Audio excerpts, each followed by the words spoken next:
Bikers threaten a teen, unaware he's trained to fight back. They instantly regret it. The sun dipped low on the horizon, casting long shadows over the quiet roads of a small town nestled between rugged hills and sprawling forests. 17-year-old Jason Walker pedaled his bike down the deserted street, his backpack slung over one shoulder. He had just finished his evening shift at the local diner, and all he wanted was to get home, take a shower, and crash into bed. But fate had other plans. As he approached a dimly lit intersection, the low, guttural rumble of motorcycle engines sent a chill down his spine. He glanced over his shoulder and saw them. 4 bikers on massive choppers, their headlights cutting through the darkness like hungry eyes. They weren't just passing through. They were following him. Jason kept pedaling, his pulse quickening. He knew trouble when he saw it, and these guys reeked of it. Their leather vests bore the insignia of a local outlaw biker gang, the Black Vultures, a group notorious for their violent tempers and disregard for the law. "Hey, kid," one of them hollered, his voice coarse like sandpaper. "Where you going in such a hurry?" Jason didn't answer. He wasn't about to engage with them. Instead, he gripped his handlebars tighter and pedaled faster. But the bikers weren't having it. One of them, a burly man with a beard thick enough to rival a grizzly's, revved his engine and swerved in front of Jason, blocking his path. Jason skidded to a halt, his heart hammering. "Now that ain't polite," the bearded biker sneered. "We were just trying to have a friendly chat." Jason's eyes darted to the others as they encircled him like wolves around prey. "Nice backpack," another biker chuckled. "Bet there's something valuable in there." Jason exhaled slowly. He trained for situations like this. Ever since he was a kid, his father, an ex-Marine and martial arts instructor, had drilled self-defense into him. Not just how to punch and kick, but how to assess threats, control his breathing, and stay calm under pressure. These guys thought he was an easy target. They were dead wrong. "Look, I don't want any trouble," Jason said, keeping his voice level. "Good," the bearded biker smirked. "Then you won't mind handing over that bag." He reached for Jason's backpack. Big mistake. In a flash, Jason twisted his body, grabbing the biker's wrist and yanking him forward with a well-practiced judo throw. The brute's feet left the ground, and he crashed onto the pavement with a pained grunt. The other bikers blinked in shock. "What the hell?" Before they could react, Jason was already moving. The second biker lunged, swinging a meaty fist. Jason sidestepped, delivering a precise sidekick to the biker's knee. A sickening pop echoed as the man crumpled with a howl of agony. The third biker, younger and faster, pulled out a knife. Jason's mind sharpened. His father's words echoed in his head. "A knife fight isn't a fight, it's survival. Control the weapon, or you're dead." The biker slashed. Jason dodged, grabbed the man's wrist and twisted, forcing him to drop the blade. In the same motion, Jason delivered a devastating elbow strike to the biker's jaw, knocking him unconscious before he hit the ground. Only one biker remained, the leader. He hesitated, his eyes flickering with uncertainty. Jason picked up the fallen knife, flipping it expertly in his hand. "Still want to chat?" he asked coldly. The leader cursed under his breath, backing toward his bike. "You crazy little..." He didn't finish his sentence. Instead, he jumped onto his chopper and sped off into the night, leaving his fallen comrades groaning on the pavement. Jason took a deep breath, shaking off the adrenaline rush. He knew this wasn't over. The Black Vultures wouldn't take this humiliation lightly. But as he rode away, he smiled. He wasn't the scared kid they thought he was. And next time, he'd be ready.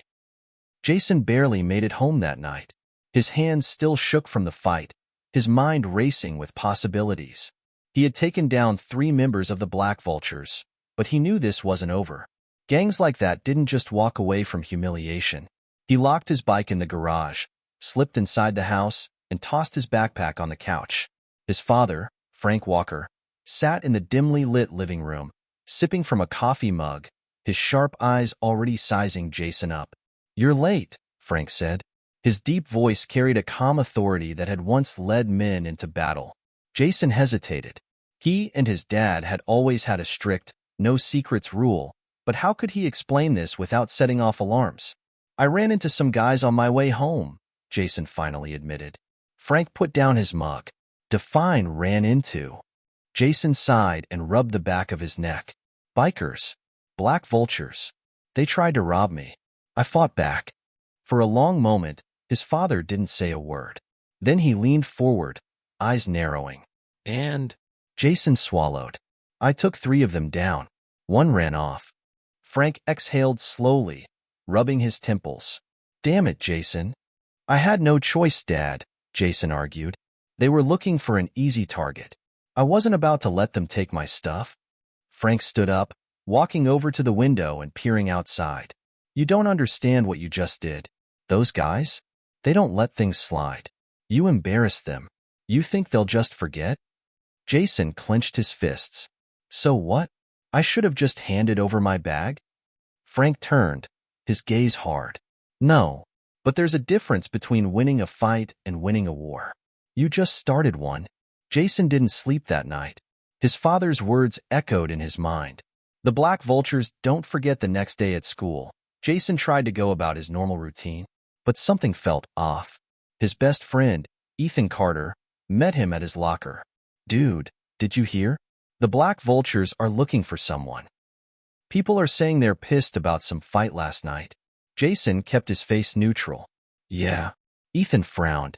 Yeah, man. And get this, some of them were spotted outside the school this morning. Jason's stomach tightened. They came looking for me. By lunchtime, it was clear the rumors were true. A few students whispered and pointed as he walked by, and even the teachers seemed tense. Jason ignored it, but he stayed on high alert.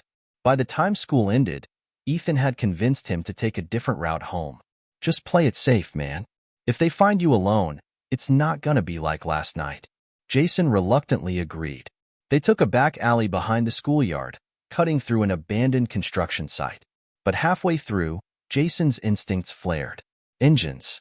For motorcycles roared down the alley, kicking up dust as they skidded to a stop, blocking the exit. The black vultures were waiting. And they weren't alone. A black SUV pulled up behind them. The back doors swung open, and a massive figure stepped out. He was a monster of a man, at least 6 feet 5 inches, with arms like tree trunks and a thick scar running down the side of his face. Marcus Grimm Langley, the leader of the Black Vultures. Jason had heard the name before. This guy wasn't just a biker. He was an ex-con, a brutal enforcer known for settling scores in the bloodiest way possible. Ethan muttered, "Oh, we're so dead." Grimm cracked his knuckles and stared Jason down. "So you're the punk who dropped 3 of my boys?" Jason stayed calm. "They started it." Grimm chuckled, shaking his head. "That right? Well, kid, here's how it works. You mess with one of us, you mess with all of us." The bikers fanned out, cutting off all escape routes. Jason's mind worked fast, too many to fight at once. Grimm stepped forward. "You got 2 options, kid. 1, you take your beating like a man, and maybe we let you walk. 2, he pulled a wicked-looking knife from his belt, twirling it in his massive hand. "I carve a lesson into you that you'll never forget." Jason's muscles tensed. His father had trained him for years, but this was different. These weren't street thugs. This was an execution. Then, out of nowhere, a deep voice rang out. "That's enough." Everyone turned. Standing at the edge of the alley was Frank Walker. Jason's father had come. He was dressed in his old Marine Corps jacket, his sharp eyes scanning the gang like a predator assessing weak prey. His hands were loose at his sides, but Jason knew those hands were weapons. Grimm sneered. "And who the hell are you?" Frank stepped closer. "I'm the man who trained that kid to take out your men." He tilted his head. "And I'm the one who's gonna end you if you touch him." The bikers hesitated. Something about Frank unnerved them. Grimm chuckled darkly. "Big words, old man. You think you can take all of us?" Frank smirked. "Try me." For a tense moment, nobody moved. Then Grimm gritted his teeth. "This ain't over." He pointed at Jason. "You got lucky, kid, but we'll see how long that luck holds." With that, he signaled to his men. The Black Vultures mounted their bikes and roared away, vanishing into the city. Jason let out a breath he didn't know he was holding. His father turned to him. "We need to talk." Jason knew exactly what that meant. This was war, and it was only just beginning. Here's the final part of the story, where everything comes to an explosive conclusion. Jason followed his father home in silence, his mind racing. This was bad. The black vultures weren't the type to back down. Frank didn't say a word until they were inside. He locked the door, pulled the curtains shut, and turned to Jason. "You understand what just happened?" Frank asked, his voice low and controlled. Jason nodded. "Yeah, they're coming back." Frank sighed. "You're damn right they are. But this time, they won't be looking to scare you. They'll be looking to end you." Jason clenched his fists. He had trained for years under his father's guidance. Martial arts, self-defense, discipline. He wasn't some helpless kid. But the black vultures weren't just another street gang. They were killers. Frank walked to a cabinet and pulled out a small, black case. He set it on the table and opened it. Inside was a Glock 19, sleek and deadly. Jason swallowed hard. "We're really doing this?" Frank's expression was grim. "I taught you how to fight. But fighting only goes so far. These men play by different rules." Jason exhaled. "So what do we do?" Frank zipped up his jacket. "We hit first." The final showdown. Frank had a plan. The black vultures were predictable. They had a clubhouse on the outskirts of town, an abandoned warehouse that served as their base. If they waited, the gang would come for Jason at home. But if they struck first, they could end this on their terms. Night fell, and Jason and his father moved silently through the streets. They parked a few blocks away and approached on foot. The warehouse loomed ahead, its rusted walls covered in graffiti, the sound of loud rock music spilling out into the night. Frank crouched behind an old dumpster, eyes scanning the entrance. "We take out the guards, get inside, and make them understand that this ends tonight." Jason nodded. His pulse was steady. He was ready. Two bikers stood by the entrance, smoking. They never saw Frank move. In seconds, he had one in a chokehold, dropping him unconscious.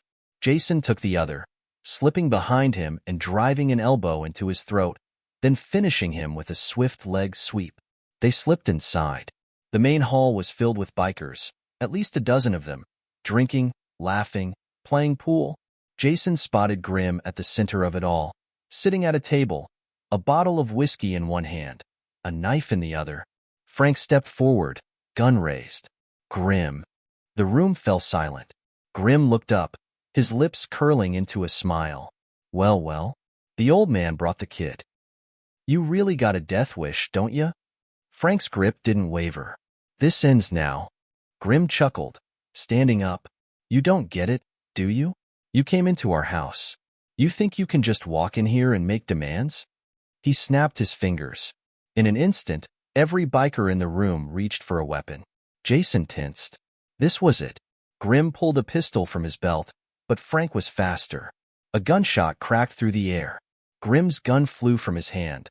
A bullet lodged in the wall behind him. Frank had shot it right out of his grip. Silence. Frank's voice was calm, but deadly. "Next one goes between your eyes."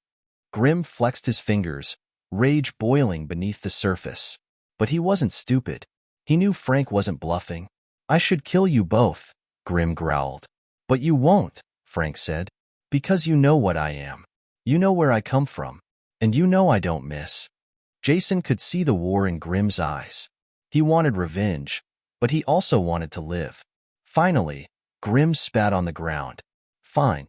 You and the kid? You're off limits." He pointed a finger at Jason. "But if I ever see you again, you're dead." Jason met his gaze, his voice steady. "You won't." Frank kept his gun trained as they backed toward the exit. Then, without another word, they slipped into the night. The aftermath the next day, word spread. The black vultures left town. Whatever Frank had been before, Grim had understood one thing. He wasn't a man to cross. Jason sat on the porch, staring out at the quiet street. His father joined him, handing him a cold soda. "You did good," Frank said. Jason smirked. "Yeah." Frank nodded. "Yeah, but next time?" He sipped his coffee. "Maybe don't pick a fight with a biker gang." Jason chuckled.